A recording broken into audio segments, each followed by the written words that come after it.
in your everyday work.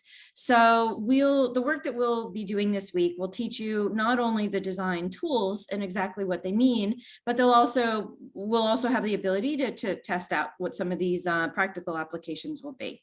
And I think that's going to be the most impactful. So you'll learn a little bit about behavioral economics, which is really just how to understand how people make decisions, especially based on economic decision making. So do people tend to want to, how do they make decisions about how to spend their money? There's a lot of psychology in it. There's a lot of economics in it, but it's actually really fascinating, really interesting. And I think you'll enjoy that. We'll learn about some I'll actually be able to share some research with you that we've actually conducted in Lesotho, specifically about women-owned businesses. So we'll share a little bit of the highlights of that, but we'll actually be able to give that to you as well, so you can review it on your own time. And then at the end of this workshop, you'll understand much more about how to test the prototypes that we're going to actually develop in this course for financial products, and be able to measure, and you'll learn how to measure their impact going forward. So I think that this will, this will be really interesting to everybody and have a lot of very practical applications. And yes, Bouquet, I see your, in the chat, if you, it looks like everybody has updated their Zoom names, and so that'll be really helpful to us. And if you could go to the next slide, Ibukun.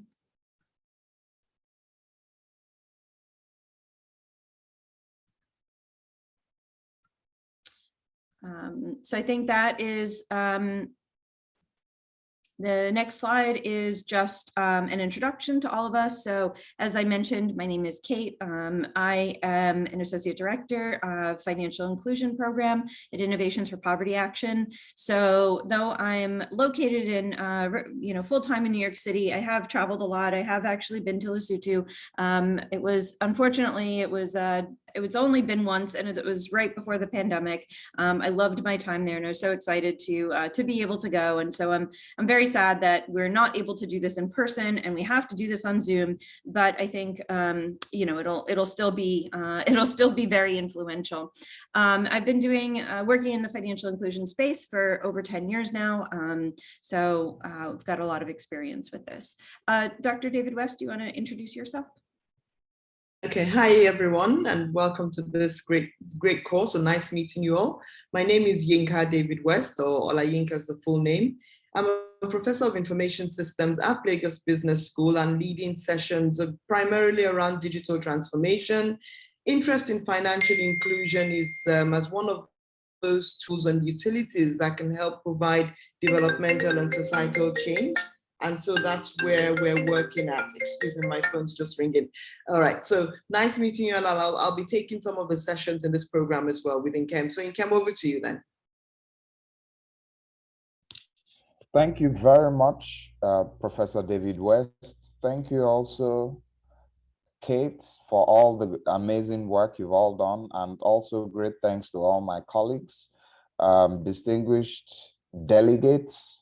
My name is Nkem Golemi Hanacha, and I will be co-facilitating this program with Kate and Professor Yinka David West. My area of interest is on the supply side of digital financial services. I've also done extensive work in capacity building as well as in actual products developments, working side by side financial institutions and other institutions using human-centered designs. So I'll be thrilled and excited to be with you all over the next 4 days. And I look forward to a really interesting and exciting learning journey with you all. Thank you.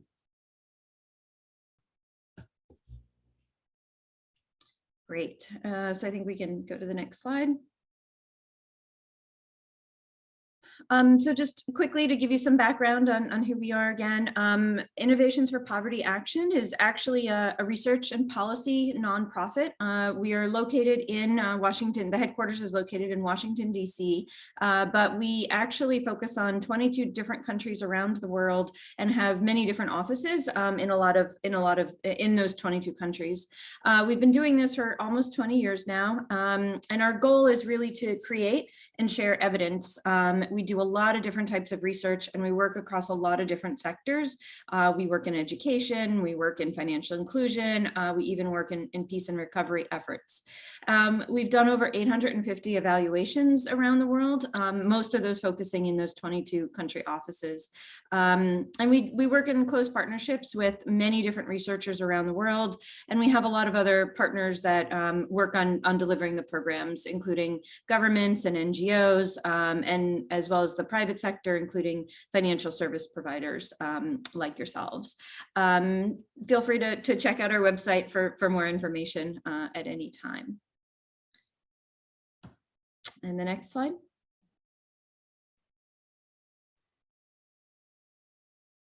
Okay, so I'll be telling you about SIDFS.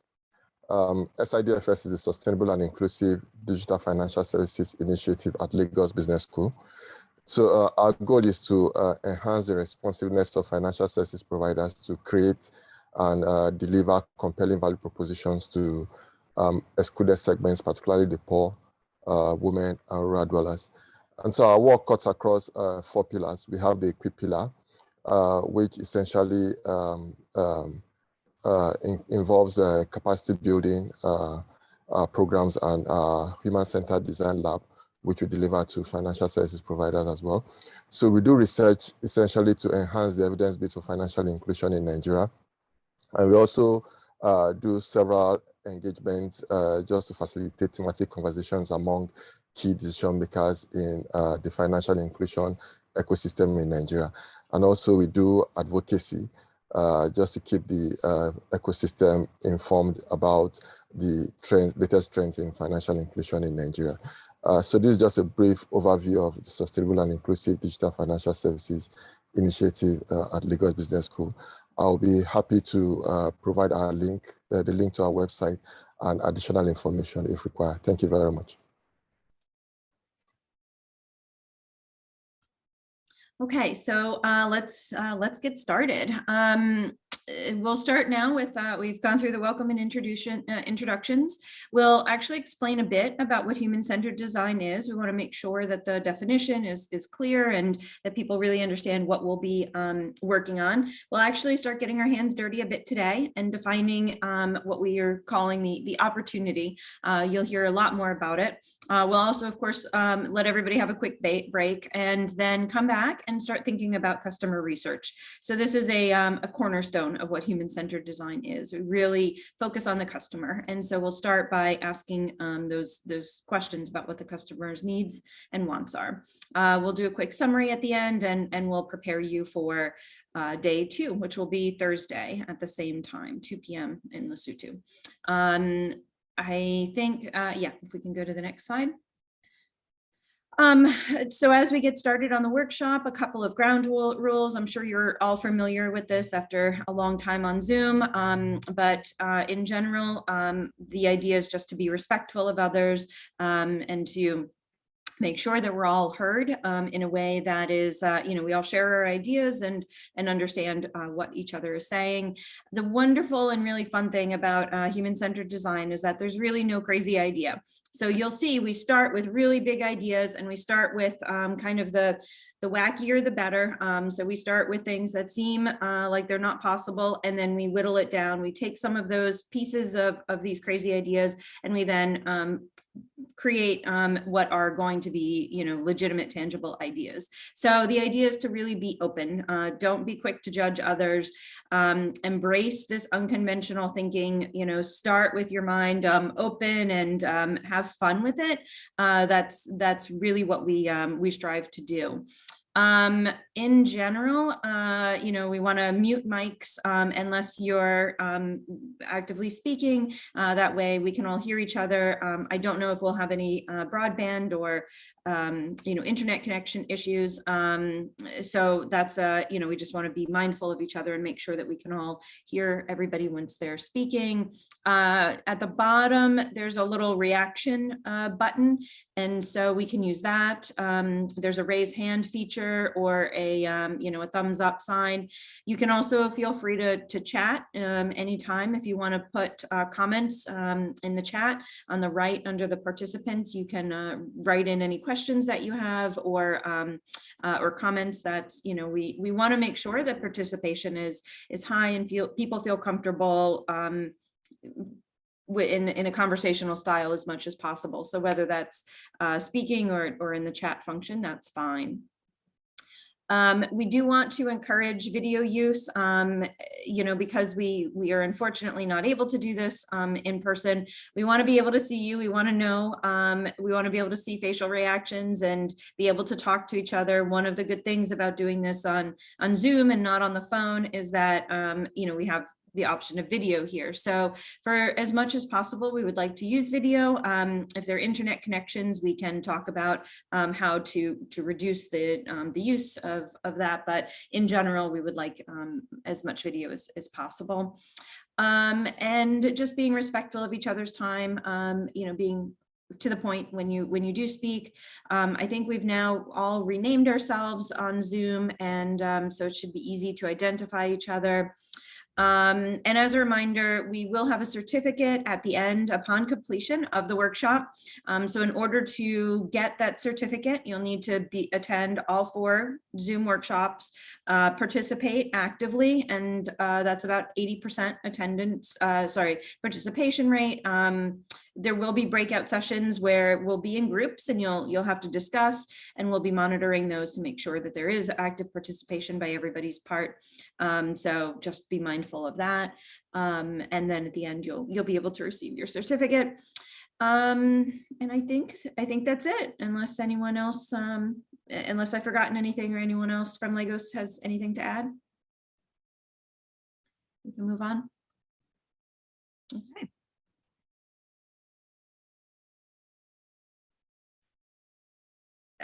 Great.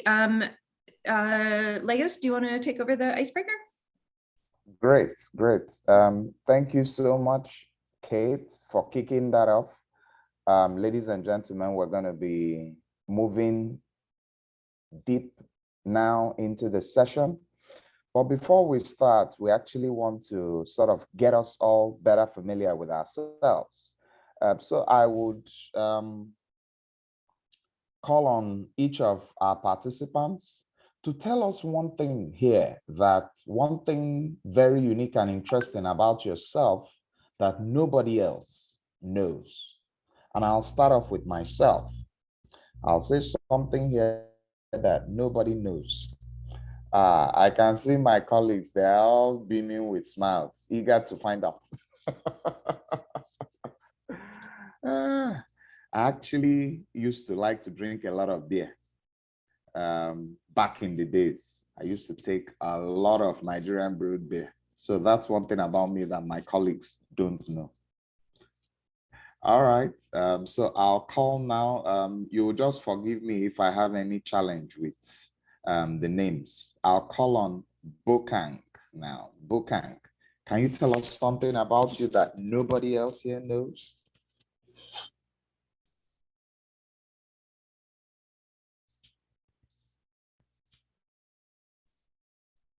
Bokang, are you there? So when I call on you, you can actually unmute and speak. Okay, while we're waiting for Bokang, can we have Kauhelo? Kauhelo, are you there? Yep, I'm here. Excellent. We'll be grateful if we could see your handsome face. Nah, it's not that good. So I'll just open the video for a few minutes and then turn it off. Fantastic. So tell us something about you that none of your colleagues, none of we on the teaching team know. Yeah, I think that's something that very few people know about me is I'm not fond of rules and I don't really follow them. Wow, that's nice. Cool. Yep. Okay, can we have Lerato?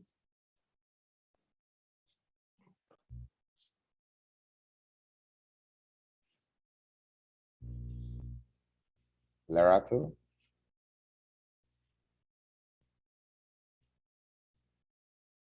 Lerato, are you there? Bokang, are you back? Hi, yes, I'm here. Excellent, excellent. Okay, Lerato, please go ahead. Something that people don't know about me, I'm not too sure, but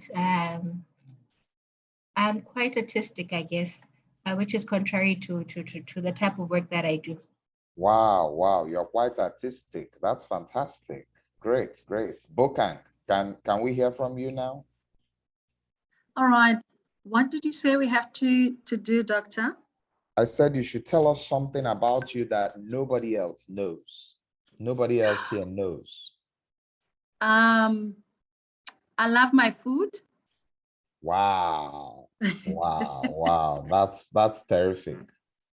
Terrific. Okay, can we hear now from Lesole? Oh, can you hear me? Yes, Lesole, we can hear you. Oh, okay, wonderful. I had a problem yesterday, that's why I'm asking. I think some people don't know that I'm very reserved, very reserved. Wow, that's interesting. Okay, that's Yeah. good to hear. Linear.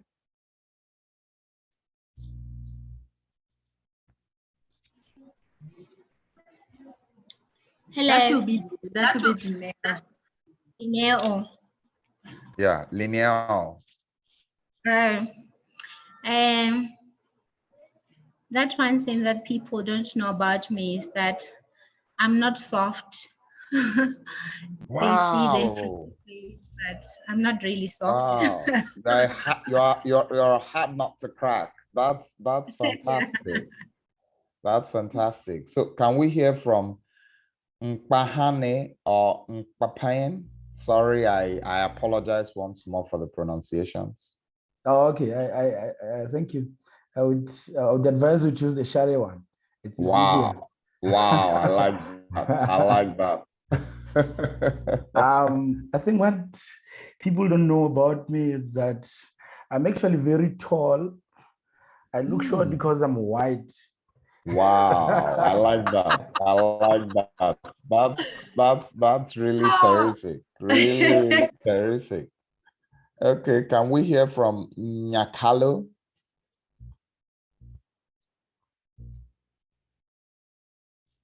Nyakalo, are you there?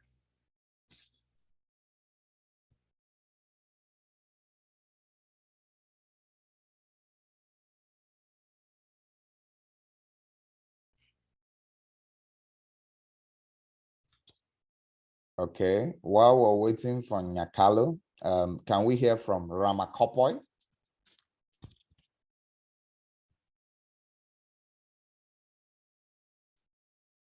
Ramakopoi, are you there?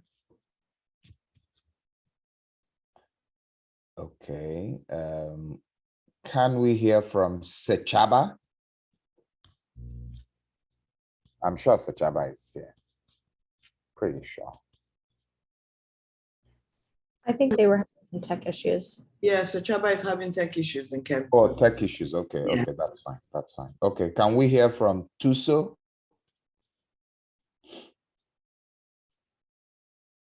Tuso, are you there? Oh, thank you. Yes, I'm here. Great.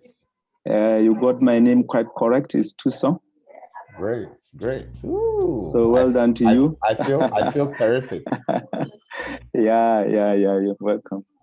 I think something that people don't know about me is that I'm very short-tempered.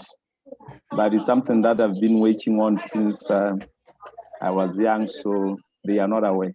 That's some good feedback, you know. Thanks for letting us know, right? So we don't get on that nerve.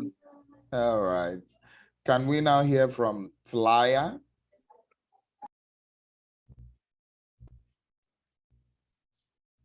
I'm assuming that's me.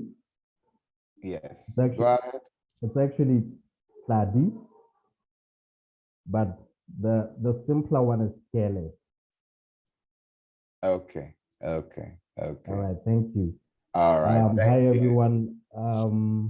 I think one thing that Probably most people don't know. I think it's only one person in the session that does. Is that I used to be part of a boy band way back in high school. So yeah, that's it. That's some good feedback. Oh my God, you guys are all terrific people. Quite interesting. And I'll call on the last but not the least person, Professor Olayinka David West. Can you also unveil? We really need to know something about you that we don't know. Okay, I'll side with Thadi there. I also used to be in a band, but mine was an all-girl band, and I played the guitar. Wow, that's terrific. That's terrific. Ah, some musical talent. And then, Kate, do you want to tell us something too?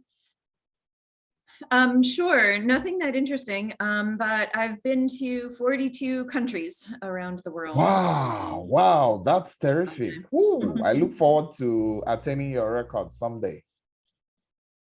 All right. So ladies and gentlemen, once more, thank you all for coming. Welcome to this very interesting session. As we proceed, please feel free to use all the tools, just like Kate has said, feel free to react, use the chat window. We're going to keep monitoring the chat window for any comments, reactions, or questions. Use the raise hand button if you need to raise your hand, and if you need to react or if you need to make a comment, and we'll be fine. Yeah. So Ibuku, can we have the next slide? Now, we're going to move straight into user experience and product design. Next slide. Now, what is human-centered design? Essentially, human-centered design is actually a process where we solve problems. But in solving these problems, we don't put ourselves at the center of the problem. Typically, organizations are product-centric. So they think a lot about their problems, they think a lot about their products, and they think a lot about what they want to be to the customer. So they look at the customer, they profile the customer, and they say, wow, this is who we think you are, and this is what we think we need to offer you. These are our rules, these are our policies, and these are our regulations. However, human-centered design takes a reverse process and immerses the user in the design of the product or service. Puts the user at the center of the design process, builds the product, the service, and the solution around the circumstances of the user. Now, there are a couple of things that are very critical in human-centered design. Empathy is very important. So in building and creating for the consumer, you have to experience what the consumer experiences. You have to situate yourself in a context where the consumer situates themselves. You have to feel what the user for whom you're designing feels. You have to understand and appreciate their fears, their concerns, their apprehensions, their aspirations. All of these have to be at the center of the design process. Now, once you're able to show empathy and prove that you have a comprehensive understanding of the circumstances around which this user is going to consume this product, you understand what the user is going to do before the consumption, during the consumption, and post the consumption. You design a process that makes it easy for the user to acquire this product, utilize this product, integrate this product into all other products and services that fit into their life. Align this product with their aspirations, short, long, and medium term. Now, another very critical element of human-centered design is that you have to generate a multitude of ideas. So in human-centered design, there's a lot of room for very extensive brainstorming. Here you generate a multitude of ideas and you continue to iterate these ideas until you find out something that is suitable. And one very important component of the human-centered design is that it unveils the fears, the aspirations, the concerns of the user for whom you are designing. And it shows you insights about this user that the conventional product development, design, as well as delivery processes do not reveal. It also helps you put ideas in the real world into your product development process, and it helps you real-time measure the results and the outcomes of that process. So think about yourselves as financial service providers and think about the consumers for whom you're designing in LPB. What you'll find out is that most times you take products to them and they push back. This product is either too expensive, doesn't fit well, doesn't come at the right time, doesn't align with the other problems and circumstances I have. Now, think about reversing that process and then sitting down with the consumer, understanding who the consumer is, understanding the fears, the concerns, and the needs of the consumer, and then building out for the consumer. Next slide. Okay, we're going to see a very short video now.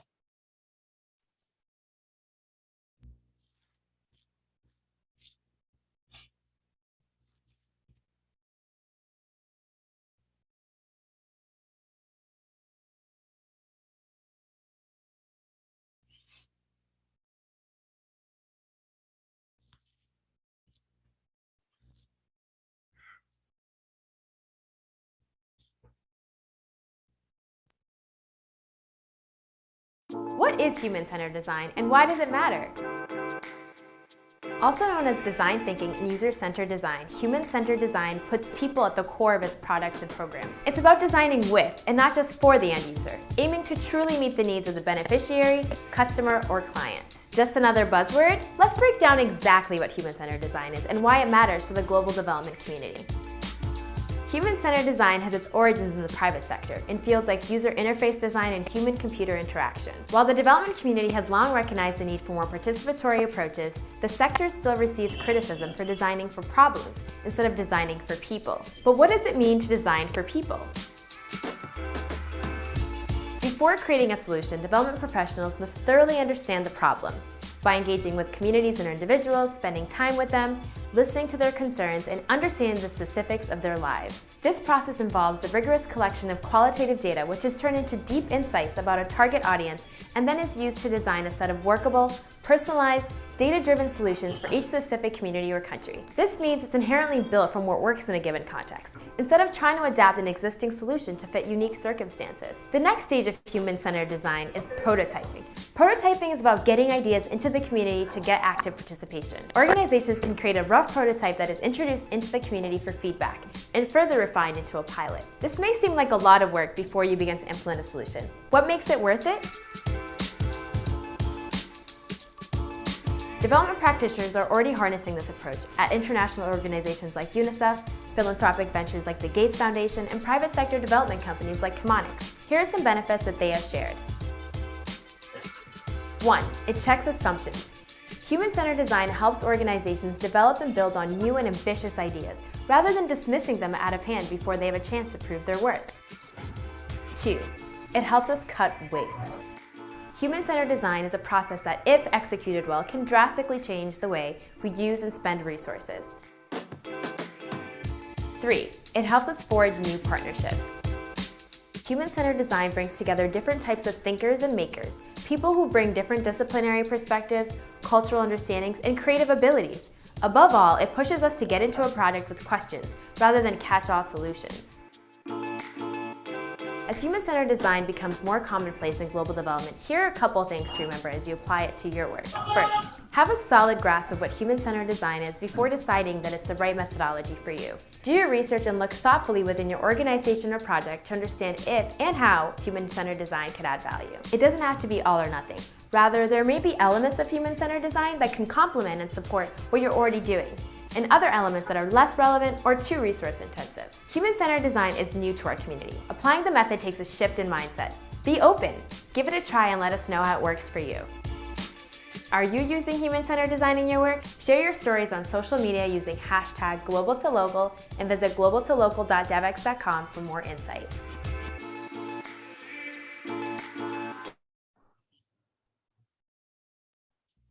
Great, great, great, great. Excellent video. So one of the things this video highlights is that, first of all, human-centered design forces us to check our assumptions.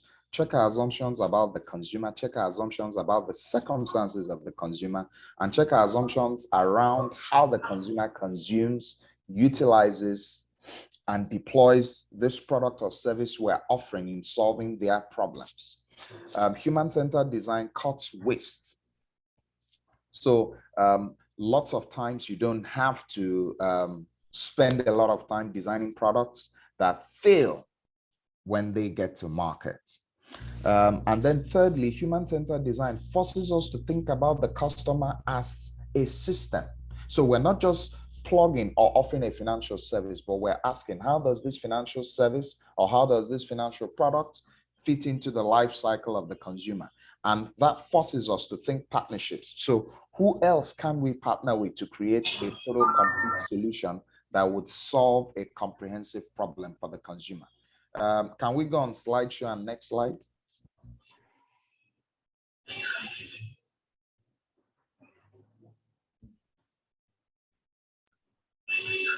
Do you want me to give a quick example of? Yeah. Kate, okay, please go ahead. Great. Yeah, please do. Great. So yeah, sometimes it helps to talk about this in instead of just abstract ideas, something that's a little bit more tangible. So there's an organization called Juntos. They're actually a technology company. They've been around for about 10 years, but they specialize in something called conversational account management. And that allows customers to more easily communicate with banks. So they've been using human-centered design for several years to improve communication, but especially to increase trust. So the idea is that between customers and the bank, that there's an increase in trust that happens, so that customers will be more open to their bank, more friendly, they'll be more communicative, ask more questions, and build a relationship, a longer-term relationship with the bank. Juntos has been working, one such example is that they've worked with Access Bank in Tanzania, and their goal there was to build this trust-based relationship at a big, broad scale, so that it will affect the underlying business case or the value proposition for the bank. So one way that they did that was to focus on building this relationship with customers in order to increase account balances and to educate customers about their new mobile banking product. So they communicated with approximately 140,000 Access Bank customers, and those ranged from small business owners in Dar es Salaam to rural farmers who were struggling financially due to a recent drought. They actually conducted iterative testing. So what that means is that they conducted these really small scale tests and they did them over and over and over again. So this provided a lot of information in a very short amount of time.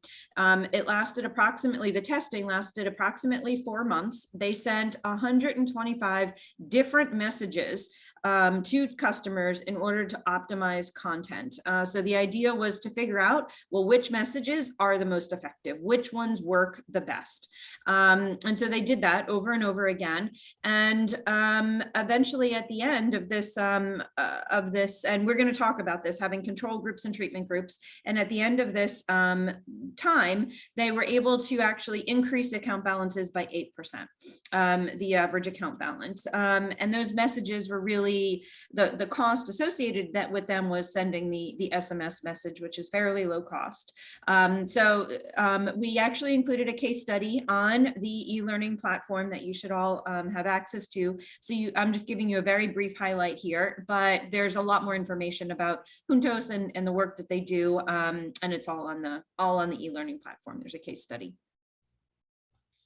Thank you so much, Kate. And, to further build on that, there are several examples of financial service providers across pensions, insurance, savings, microfinance, commercial banks that have used human-centered design to radically change their product design and delivery process. And the results have been outstanding. One very popular example, one of the pioneers of microfinance globally, the Grameen Bank in Bangladesh. Professor Mohammed Yunus's team actually pioneered human-centered design, and they were able to grow deposits, savings, total assets, total loans, total credits each of all of these indicators by at least 1,000% in a 10-year period. The results are outstanding.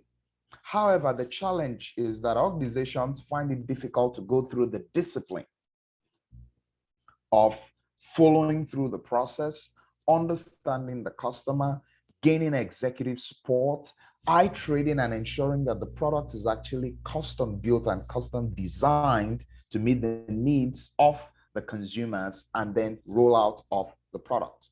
Now, the human-centered design framework can actually be used to tackle consumer-side challenges at any single point along the product's life cycle. So piloting. And at the piloting stage, the kind of questions you want to ask are, what are the behavioral levers that can actually help you create new products that would unlock new customer segments? What are those behavioral aspirations, and what are those needs? What are those wants? What are those circumstances you can actually unlock that would help you deliver these products and unlock segments who are historically unserved or underserved? Another is retention. So because you have built this product with a good understanding of the needs and the circumstances of the user, it becomes easy for you to actually sit back and ask, what can I actually do to ensure that these consumers don't just adopt the product, but that they adopt and use the product? Because you've built a utility as well as a value proposition into this product that serves the customer throughout their entire lifetime. Now, third is repayment. And that's a critical concern for any financial service providers. How do I keep non-performing loans down? And once you use human-centered design to actually build credit products, it becomes easy to actually understand what are those root causes that can actually make a user default on a loan. And that automatically feeds back into your risk management process. It helps you in asking, do I even need to collateralize this credit? And if I need to collateralize this credit, what are the controls I need to put in place? How do I ensure that this customer is better able to manage cash flow? What are the other safeguards I can put in place? Who are the other influencers that help me continuously remind this user that this credit is a credit that is meant to be repaid and not a credit meant to be diverted or to be used for a purpose that it wasn't intended? So all of these are the benefits of human-centered design. And that's why in this program, we're hoping that we're going to equip you with the tools, with the skills, with the frameworks that will actually help you begin to utilize human-centered design in rolling out, refining, and designing all of your products. Next slide, please. And another value of human-centered design is that human-centered design is actually outcome-oriented. So human-centered design doesn't just look at the product and doesn't just look at profitability of the product, but human-centered design looks at the entire picture, from adoption to uptake to usage to retention to conversion. And all of these come into defining the key result areas and the key performance indicators of the products. And what all of these do is that they help enhance the health of the financial institution, because the financial institution doesn't just need profitability to survive. The financial institution needs liquidity to survive. The financial institution needs solvency to survive. The financial institution needs adoption to survive.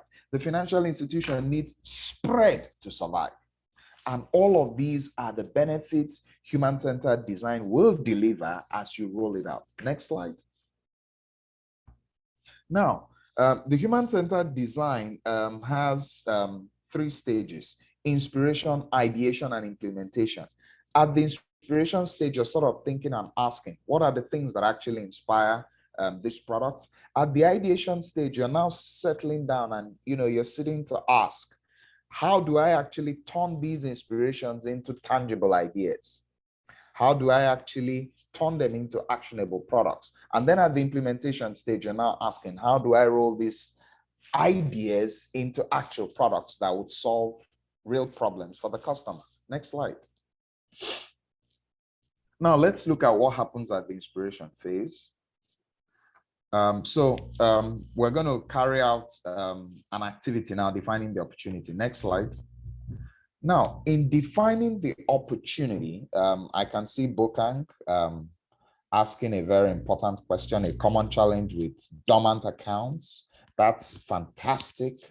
Human-centered design can actually help you unlock the root causes of account dormancy. I mean, why do people sign up accounts and suddenly abandon those accounts? What are the utilities or the value that has been built into this product? And why do people suddenly use it and stop? So what are the things you need to change in the design of the product that will ensure that people don't just sign up to the product, but that people continue to use the product? How do you ensure that this knowledge and understanding of the customer segment helps you in ensuring that these accounts do not go into dormancy? So this program is definitely one program that would help you resolve dormant accounts.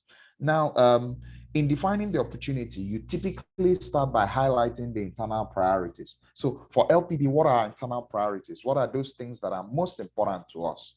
What outcomes do we desire?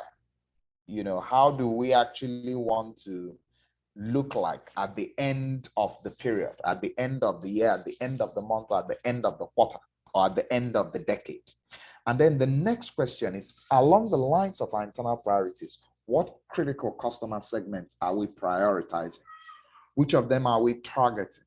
And then we also need to define opportunity in human terms using questions like, how might we? So some of the most important how might we statements include, how might we simplify customer experience? So you're talking about customer onboarding, you're talking about use cases like money transfer, use cases like savings, use cases like spending, use cases like signing up or opening a credit card. How might we simplify this experience? How can we make this experience less strenuous? How can we make this experience more exciting, more fun, and more impactful? How might how might we increase customer? How might we decrease delinquency? How might we decrease loan default? So all of these are important questions you want to ask. Next slide, please.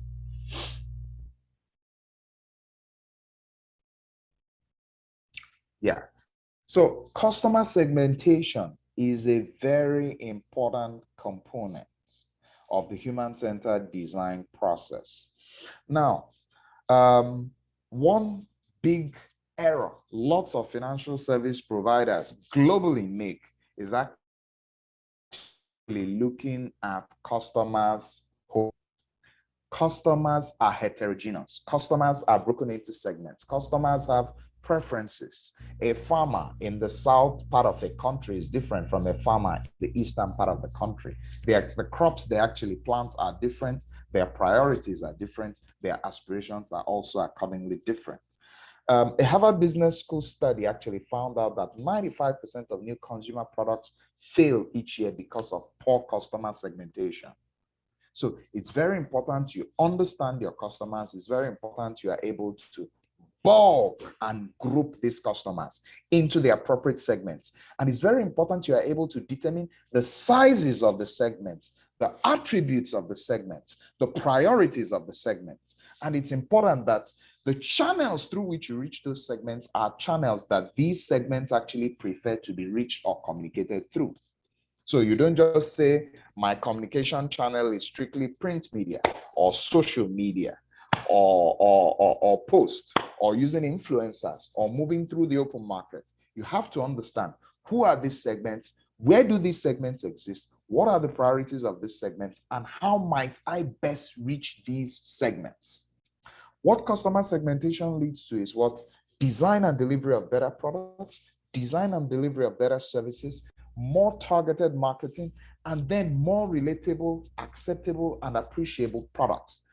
Lots of organizations talk about customer segmentation. However, very few people know or understand what it actually means to carve out, define, build, and then profile segments. HCD helps you understand and, develop the level of sophistication with which you look at the segments beyond just demographics. So HCD helps you building psychographics, helps you building behaviors, and gives you the opportunity to connect at a much more personal level than you typically would connect, using the conventional segmentation methods. Next slide, please. So a very good example of internal priorities. So we're going to look at this case study, and then we'll break out and we'll try to define the internal priorities in this particular case. So you can take a snapshot of this if you've not already seen it in your e-learn platform bank of materials. So Superbank was born out of a merger of 3 Nigerian banks in a bid to achieve compliance with the regulatory requirements mandated a 25 billion naira capital base in 2005. Now, this 25 billion naira capital base translates to about 60.4 million US dollars. Now, post-consolidation, Superbank is now considered to be a tier 2 player in the banking industry with a strong portfolio in corporate banking. And then Superbank wishes to complement this business with a retail banking portfolio that is reliant on digital technologies. So what are Superbank's key priorities? Remember, Superbank has merged with other banks, or rather Superbank was created out of a merger of 3 banks. Now, these 3 banks have paid up capital unimpaired by losses of 25 billion naira. And the strategy is move from being a highly corporate focused bank to becoming a bank that has a strong retail portfolio and is serving customers through digital channels. So key priorities include grow the retail banking segment and customer base using digital technologies. And use an omni-channel approach to actually reach the customer, identify the multiple touch points and reach out to the customer through all of these touch points. Grow a network of agents. Now, what's the objective of this network of agents? To offer seamless branchless banking services to the unbanked, focusing on the urban unbanked and non-dedicated agents with existing businesses. Leverage existing synergies and cross-selling opportunities where you can actually sell multiple products to the same customer. And thus, for the corporate customers, create a value chain ecosystem service where you're not just offering the parent multinational or the parent corporate, but you are also offering all the other coordinates, suppliers, partners, customers, banking services, and then you ensure that all of the activity that happens around your top tier corporate customers revolves around you. So you give consumer loans to their staff, you offer distributor finance to their distributors, you offer supplier credit to their suppliers. So you ensure that you have an ecosystem around the financial service needs, not just of the corporate, but of the corporate and all the partners that help facilitate their business. Provide end-to-end financial products and services and focus on uniform service delivery across the channels. Next slide. So Ibuku, this opportunity brief template, do we have it on the deck?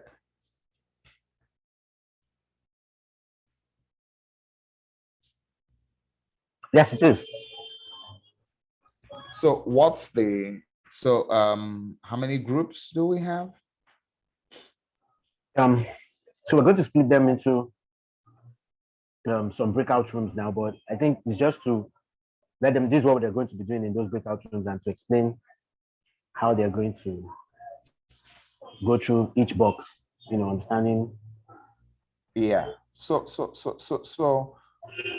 So just for clarity, how many groups are we going to have to carry out this opportunity brief exercise?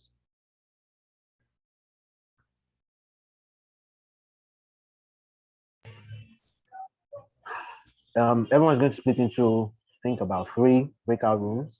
So if you're done, we can go into those rooms now. Okay, all right, that's fine. We're going to split out into rooms, and then in each of these rooms, we'll fill out the opportunity brief template. Now, the objective of each of the groups is to, first of all, clarify and show that you have a good understanding of the internal priorities. Define, of all the potential customer segments, which of them are you actually going to serve? Now, the next is define the desired outcome. So what will success look like at the end of this process?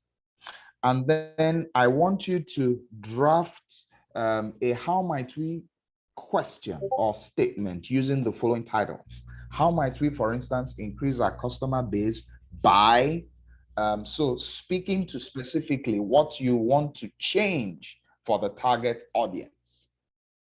So in the how might we, the question you want to ask is how might we achieve the desired outcome that we've already identified in 2B?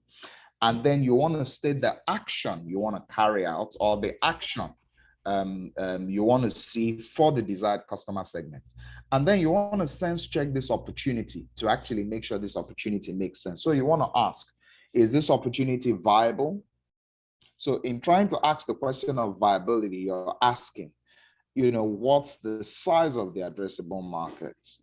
What is the potential of that addressable market? You want to also ask feasibility. Is this solution feasible?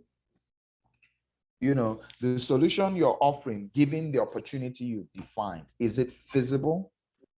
Is there a likelihood that this service will be accepted, utilized? And then the last is desirability. Do the target consumers actually desire this product? So I think that is what we're going to do. Can we go to the next slide?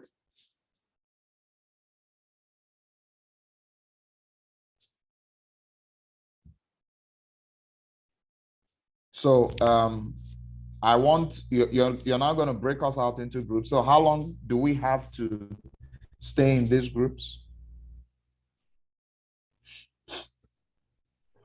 I think we have about 15 minutes, but it will be communicated, I think it's just get started. We'll communicate, when we bring everybody back. Okay, so let's say 5 minutes, 10 minutes, right?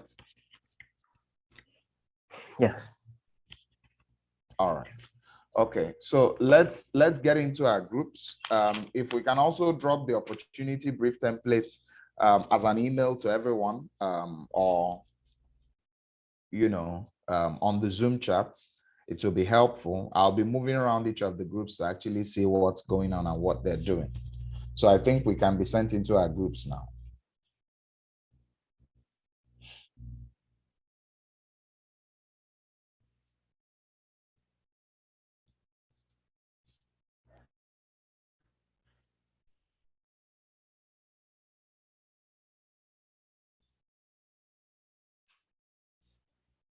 Please kindly accept the invitation to enter your breakout room.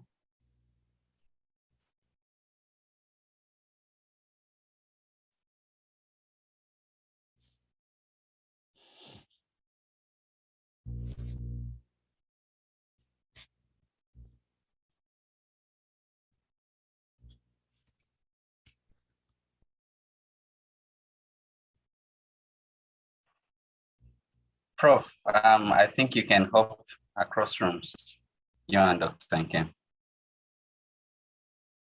Yeah, but there are still a couple of our distinguished participants here.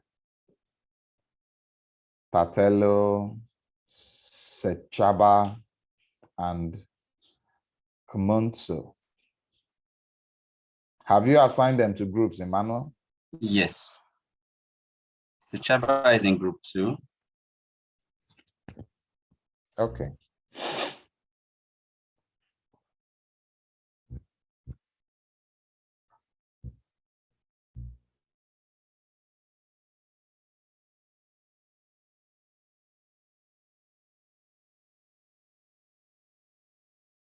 Tatelo, can you hear me? You are in group 3, but you haven't joined. Perhaps they are not here.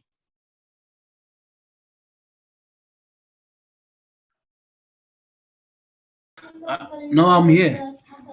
Okay. Have you seen the invitation I sent? Okay, something to join. Yes, room 3. Yes. Yes.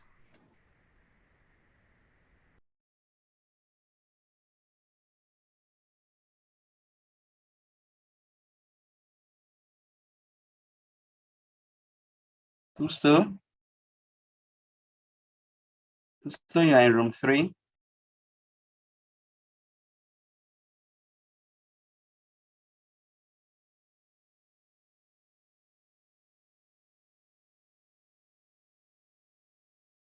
So Chaba, can you hear me?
Welcome back.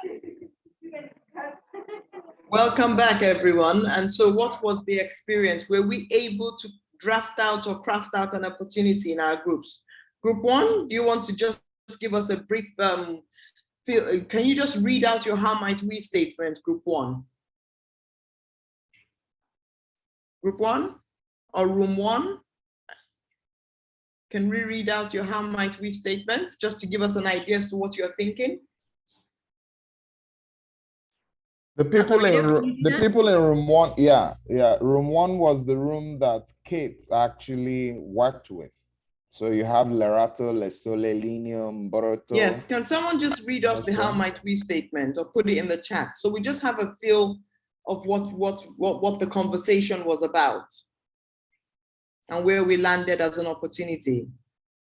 Laredo, you should have that. Can you just say it quickly? Okay, I think, well, our conversation was centered around how for the opportunities in terms of us as the bank trying to increase our customer base, trying to have more affordable products and services. And also, hello? Hello, we can hear you, Loreto. Oh, okay. Yeah, so we're trying to see how we can expand our customer base, how we can promote our products, and how we can make them more affordable, because we had said that our client base is basically the unbanked and underbanked, so it's mostly low income. Okay. So what is your how might we statement? How might we increase our customer base, right? By providing affordable products to our low income customers. Is that? Yeah. Well, we had actually focused it a bit more. It was how might we focus on increasing banking access to the society or savings groups, specifically the unbanked society or savings groups. Okay, so how might we enhance banking access to the unserved society and savings groups? Great. So please note that down, because this is going to be, you're going to use this continuously, right? So it's not just an exercise we're going to park, but we're going to actually build on that. So please note that down, and please, we can also iterate on that as well, because that's the whole idea of the process we're going through. So room two, my room, can you please share your how might we?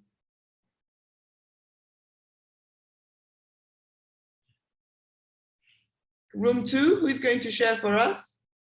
Okay, on room two, we concentrated on group lending, and our how might we statement goes like, how might we improve agricultural yield for women-led associations?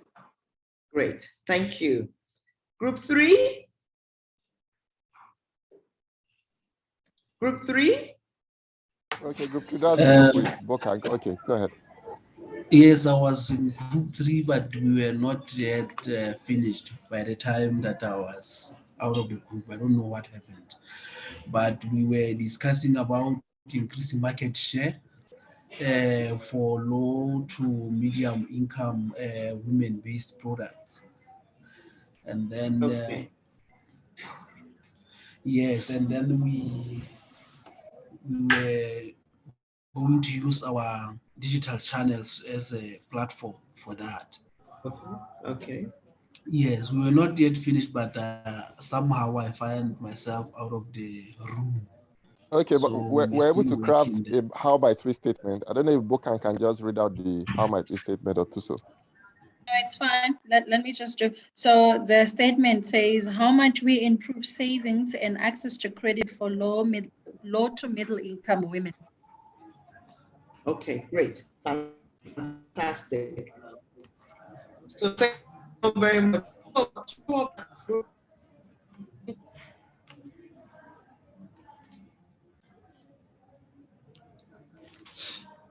think we are losing you there. We'll come back in 10 minutes. So that will be at 14:43 late my time, 15:43 your time.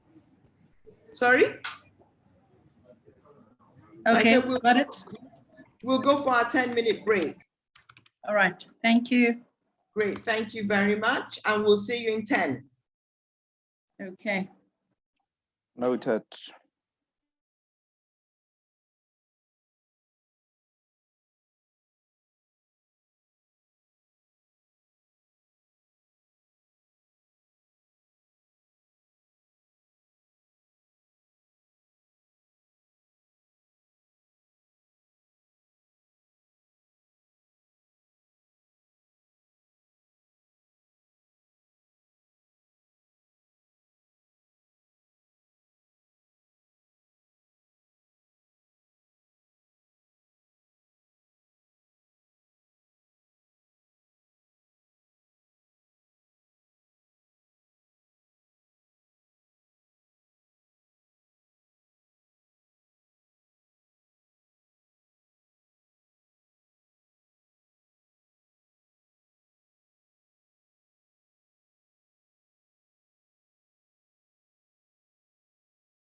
Fantastic. So we're sort of now thinking around, okay, we've identified some opportunities, and I'm glad we're identifying those opportunities related to what we want to achieve as a bank, as a post bank, because the whole idea of this process, like Catherine said, is to ensure that we come out not just with the knowledge of doing, but also with concepts and prototypes that we can take and continue doing. Great. So this is a typical Ibukun kind of image, just sitting down around, but I'm sure in the 10 minutes, none of us got to do any of this at any point in time. So I'm not sure what he's drinking though, but that's the next thing. So now let's continue. So in thinking around the opportunity, we now need to convert that opportunity into what we call a concept. And it's really like answering a question about our opportunity brief and building a hypothesis around our opportunity brief. And what we're trying to do here is combine the ideas with an articulated value proposition around why the solution will be important to the customers, and then theorize or ideate use cases of how the customers will use it.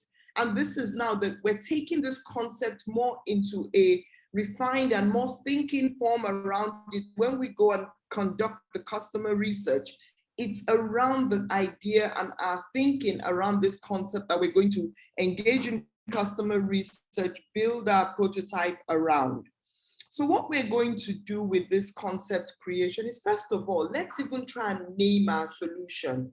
So if we go back to the idea and the opportunity segment that we're talking about, what was it all about? We said, oh, we want to do a group lending product, we want to do a group savings product. So within our own community, and don't forget that one of the things Catherine mentioned is the importance of communication to the customers. So if we sort of take group two's group lending products, what would we like to call that resonates with women farmer groups or women farmer associations?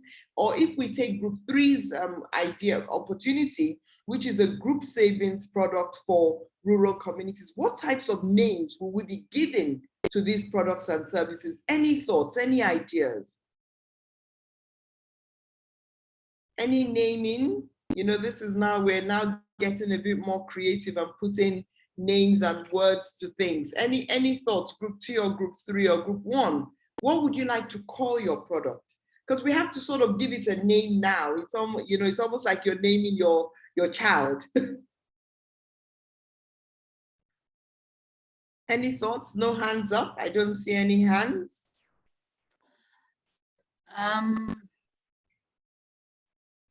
Okay, go ahead, Sally.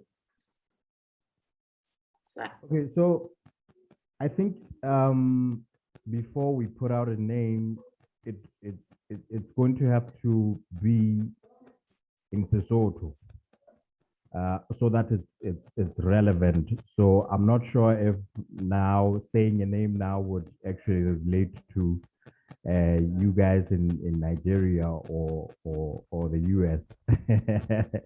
My people here in Lesotho would probably get it, but I'm not sure if you would get it, but it would definitely have to be a Lesotho name.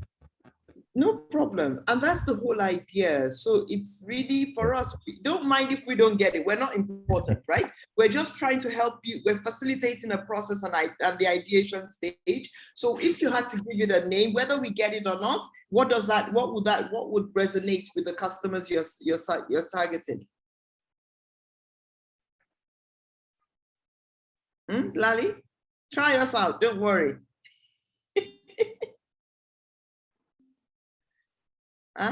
Okay, Bokang, what would resonate in terms of a name?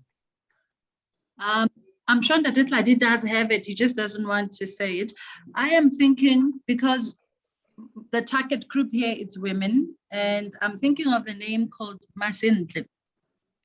Masindle is basically a woman, Sesotho name that's used for a beautiful woman.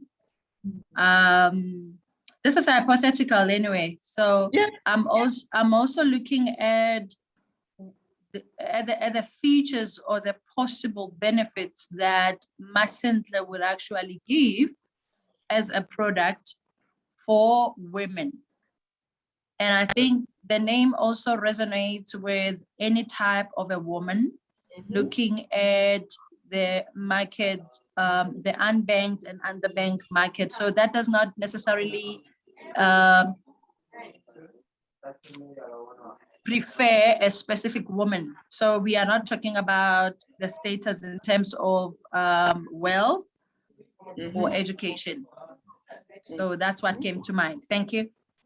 Thank you. So what I'm hearing is, so if I have a product called Masinth, I can identify with it whether I'm in farming, but it tells me that whatever my handiwork is, there's beauty in that and there's beauty in me. So that's how I would read that. Thank you, Bokang. Thank you. So any other thoughts or ideas?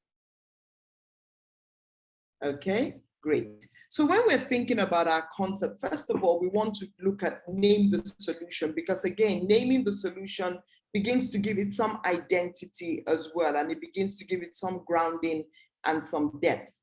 The next thing we want to look at when we're thinking about our concept again is, who is the target user?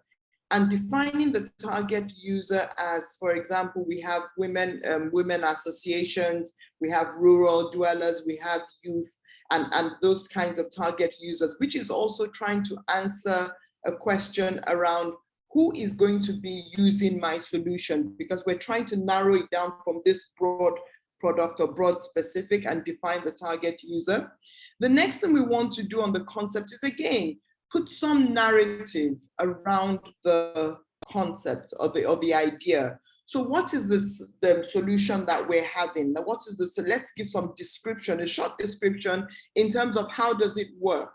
So if I go back to my group and the product and the Masinth product for you women farmer associations is, we want to provide group lending, or we want to enhance agricultural inputs, etc. So we now need to start thinking around, okay, how is this going to work?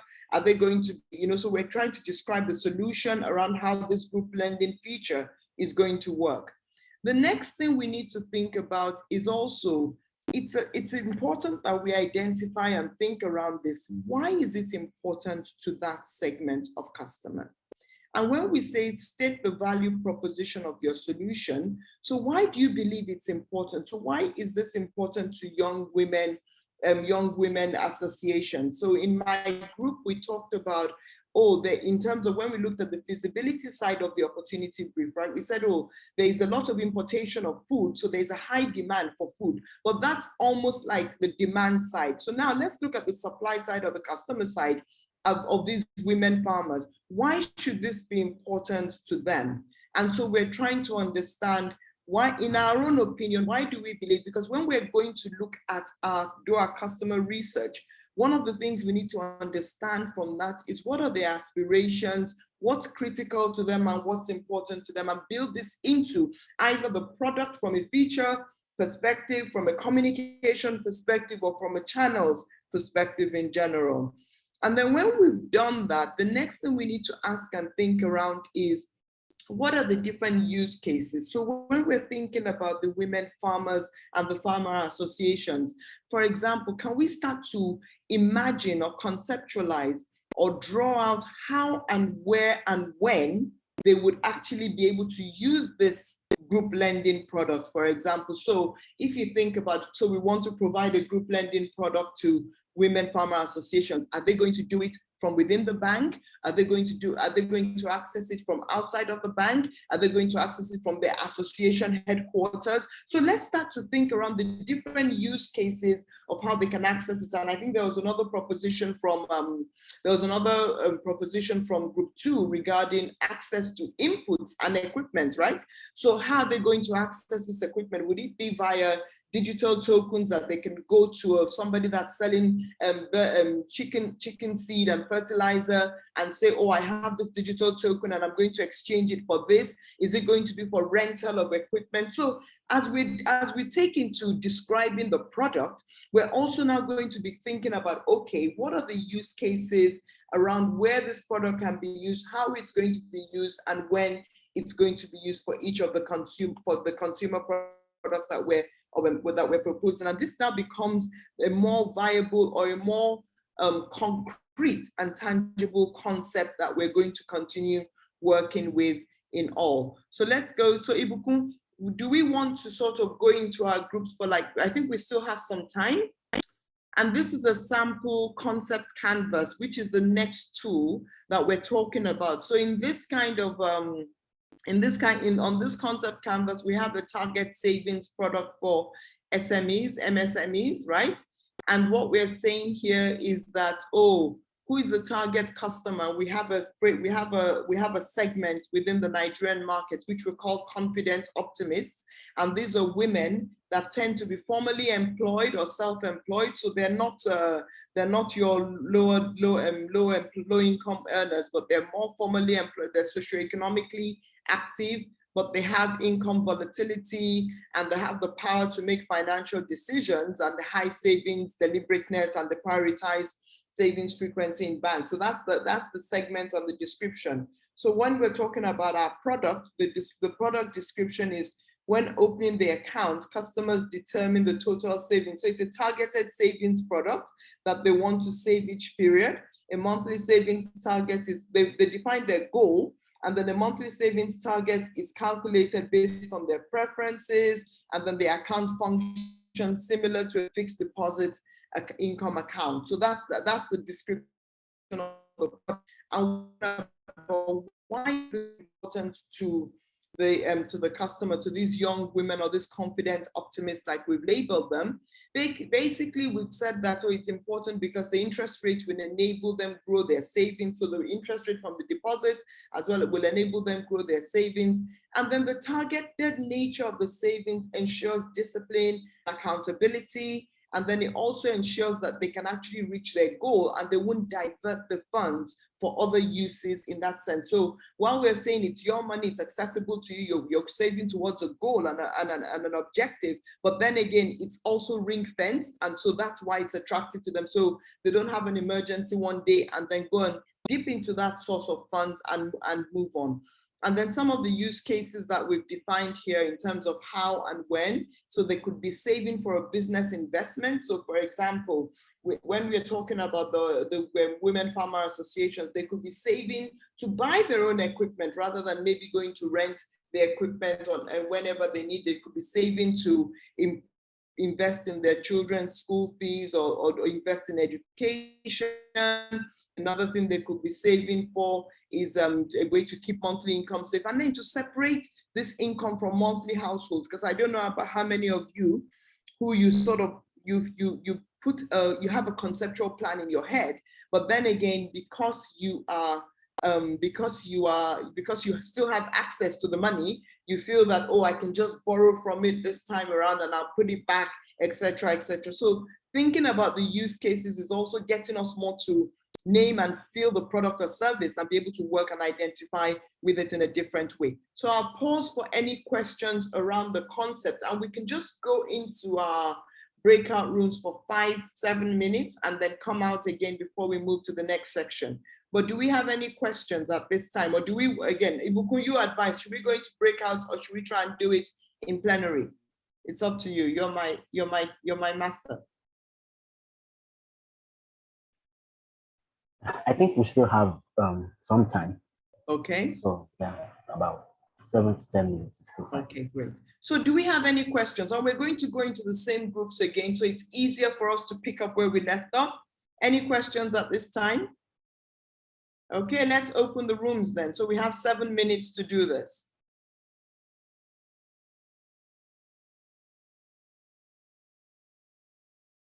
Have we opened the rooms?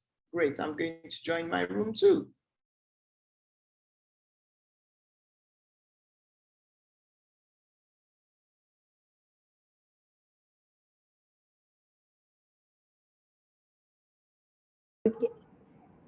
So that was getting very interesting as we're getting back into the thinking around the concept. So what I want us to do, I know we didn't have a lot of time, but I want us to continue thinking around it. And again, it's a shared Google Sheet. So we should be able to work around it as homework. And then when we come back on Thursday, we'll be able to have refined it, and we'll be able to have better clarity on what these concepts look like. And I think that what I can say is that we're doing good, because this is really a sprint in terms of just putting ideas on the table. But I think that we're doing great, and I'm happy about what I'm hearing. So we all just need to to work collectively together, and we will make progress. So on this note, I'm going to hand back over to Catherine. Okay, great. The next slide, please. Great. So I wanted to get us to start thinking about the next stage of this human-centered design workshop, which is basically going to be thinking, as we've talked a lot today, about really refocusing our efforts from what the product, how to think about the product, to really thinking about the customer and putting the customer or the person who's actually going to be using this product at the center of product design. So I wanted to give you a little teaser into some of the work that you, some of the customer research that you'll be doing. So this is research that IPA conducted with Caritas, which is a local NGO in Lesotho. Well, they operate around the world, but they do have an office in Lesotho. We worked with them directly to do some qualitative research, and this was back in the fall. So it was a little while ago now, but I think that this exercise shows you a bit more about how to understand customers. And I'm just going to take you through one sort of example of what we found, but there's a lot more research here, and there's a lot more findings. It's going to be shared on the e-learning platform, so you all have access to that information. So as I mentioned, we partnered with Caritas, and the objective was really to understand women-owned enterprises, small businesses, and to understand what their experience with financial service products has been in Lesotho. So we spoke with about 30 women-owned MSMEs in 3 locations, in the capital in Maseru, in Larabe, and Mohelshoek, with the purpose of understanding the experience that they've had around different types of financial services and products. So we wanted to give some information and insight into what these women have experienced, what they think about financial services, what their motivations and perceptions are. And we focused on their business itself, so understanding the type of business that they have, the challenges that they've had to overcome, and this is during the pandemic, so a lot of businesses had a lot of challenges. Understanding the household dynamics and how financial decisions are made, understanding in general about financial inclusion, and some of the social norms about women's decision-making power. The next slide, please. So I think a lot of what we found was really interesting and probably a bit new to a different way of thinking about when we talk about banking. Could you go to the next slide?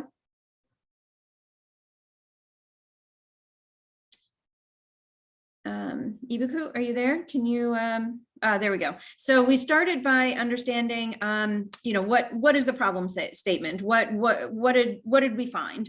And what we're seeing is that women are actually using financial services. They might be informal, or they might be alternative financial and services.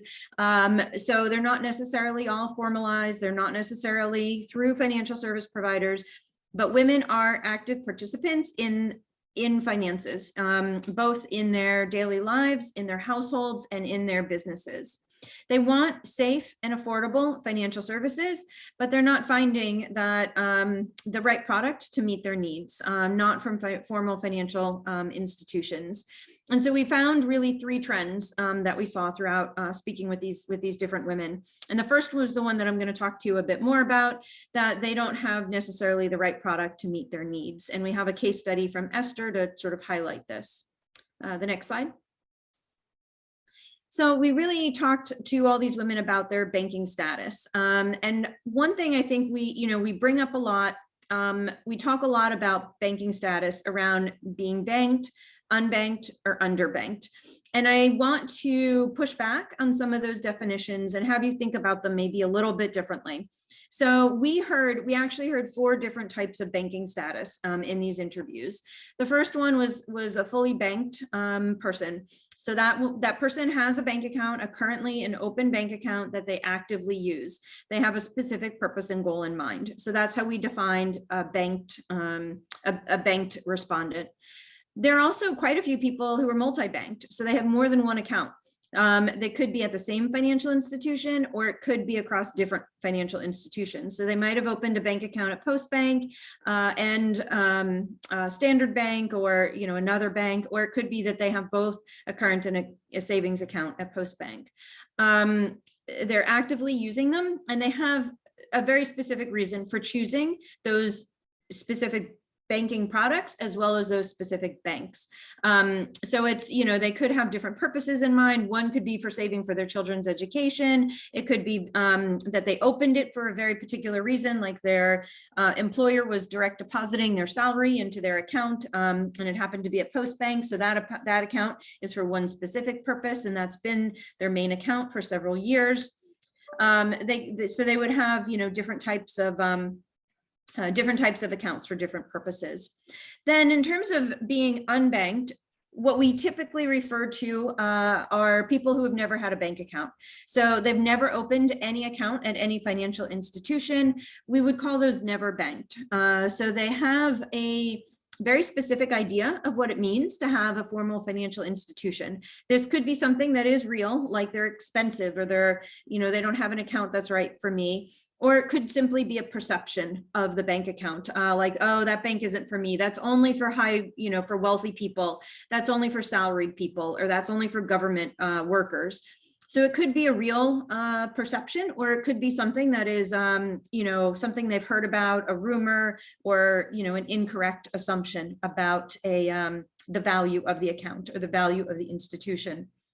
There's also previously banked. So some people have opened bank accounts and then close them. And they did that for a very specific reason. It might be that they opened a salaried account when they were salaried, and now they're no longer salaried and the account doesn't work for them anymore. It could be that they had a bad experience. We heard a lot about customer transactions, that there were, inconsistencies, or there were problems or errors in their accounts. People couldn't fix them, to their satisfaction. And so they closed the account because they're no longer interested in working with that bank.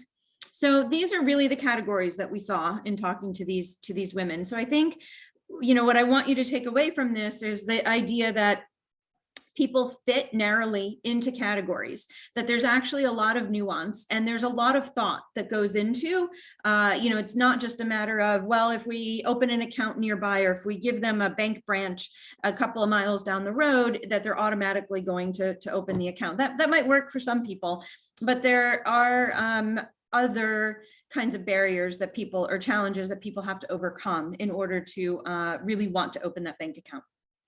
The next slide, please.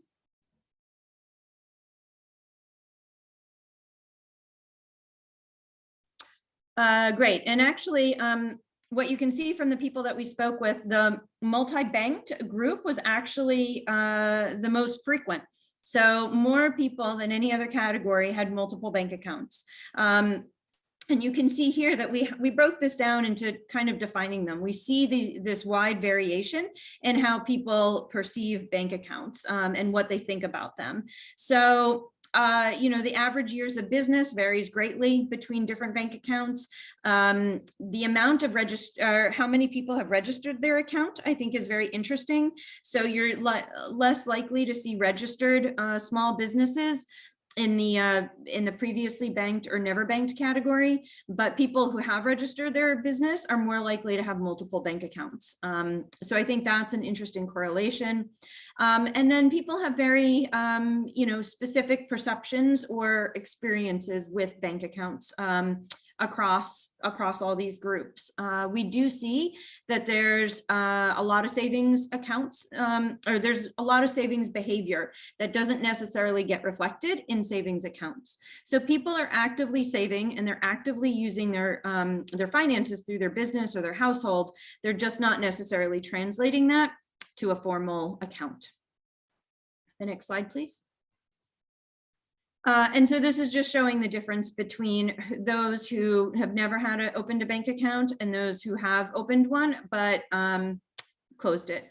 And so, you know, on the previously banked group, we hear a lot about the account wasn't sustainable. They either had a bad experience, they're using alternative financial services and it's working for them, so they don't feel the need to open a specific bank account.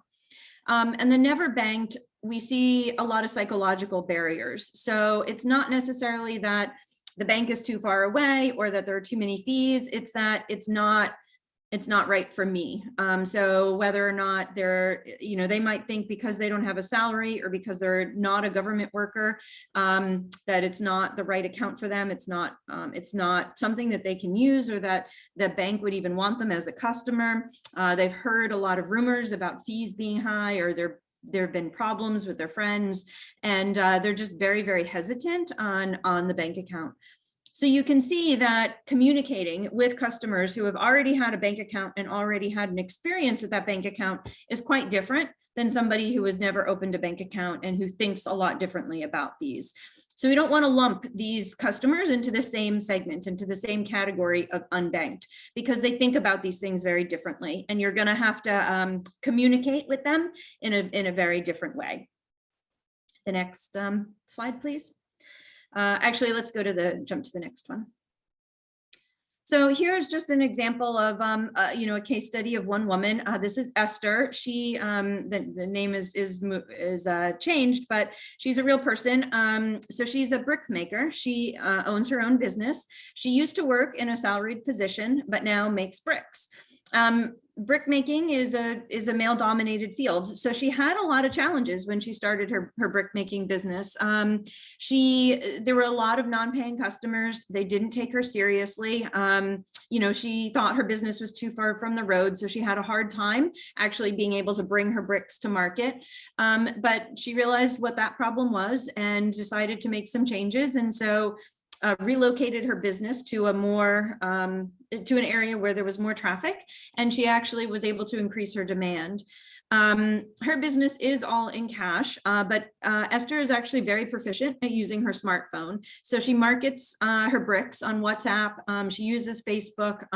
She does have and actively uses her smartphone for very specific business products.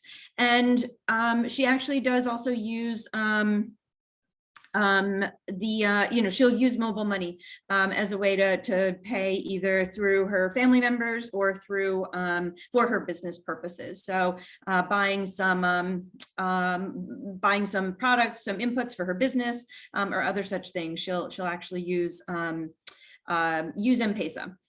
And she does make most of the household decisions, the financial decisions within the household. Some are joint. Some of the bigger decisions within the household, such as buying appliances, will be joint between her and her husband. But the day-to-day stuff, Esther makes those decisions on her own. And she is a previously banked client, so she did have a bank account.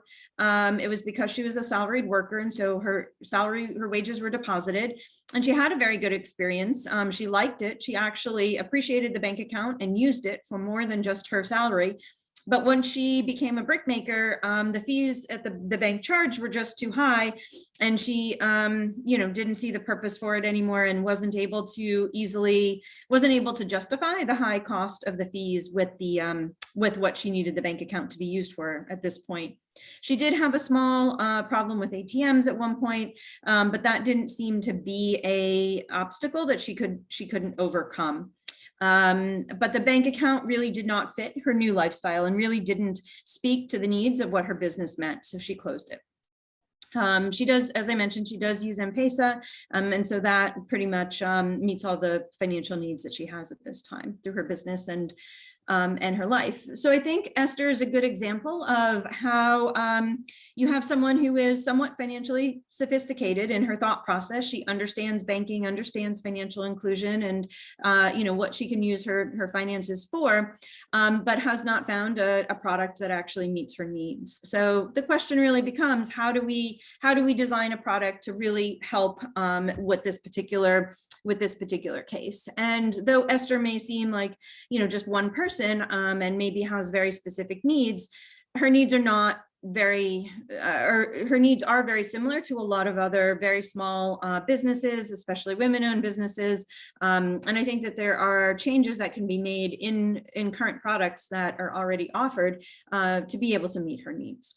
So we wanted to show you this as an example of work that we've done, and then work that you'll actually go and do in the next session to really start to think about your customers from their perspective and what their needs are, and how to think about them in a very detailed kind of way around their, their challenges, and how products can be designed to best meet those needs. So this is a very brief overview. I think that's the end of the research. Was there anything, I can close out the session now. Was there anything else to add, Timothy or Dr. David West? No, I think you've done it all, Catherine. Okay. Great. So this actually concludes day one. So thank you very much for everybody for being here, for participating, for having very lively discussions. Your groups are determined, so you'll be in the same groups to come, and the products that you started, the thoughts and concepts that we started developing today, you'll continue. One thing we do want to do is make sure that everyone has access to the e-learning platform, because the PowerPoint documents that we worked on today are going to be up on the e-learning platform, and you do have some homework. So in the next several hours, when you log on to the e-learning platform, you'll see that day 2 will become available to you. You'll be able to access the day 2 activities, and there'll be some reading in there for you to do by Thursday. So we will meet again on Thursday at the exact same time, so 2 p.m. in Lesotho, and we're going to continue on the workshops. We do expect that this homework will be complete by then, so please log on. If you have any problems, you can reach out to any of us. You have our email and or email through the Zoom link that was sent this morning. You can respond to that email. You can also email us directly through the e-learning platform. You can, in the upper right hand corner, you can click on our names and send us a message directly from there, and we'll respond immediately. Is there anything else that that we need to tell folks? If you are having trouble, oh, sorry. I just want to add a comment, Catherine, that the learning doesn't stop here. The learning continues either on the e-learning platform, even in your own groups amongst yourselves, and using the shared documents that you have access to. So go back and reflect on it, and sort of now, again, continue to iterate and think around what we're talking about. So by the time we meet again on Thursday to talk about the customer research, and then taking in and infusing all what Catherine has shared, how is this going to actually play out? And that's where we're going to. Thank you.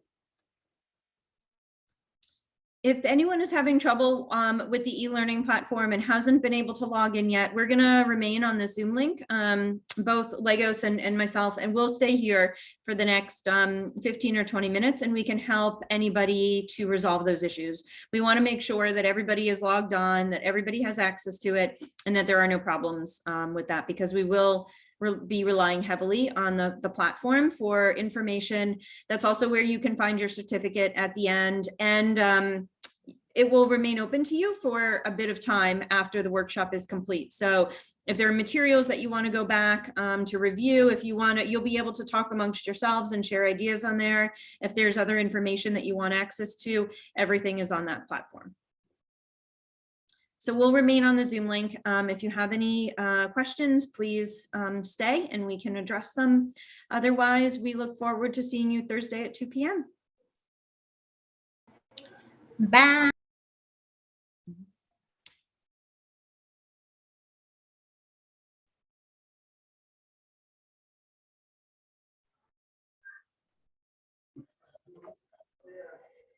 Yeah.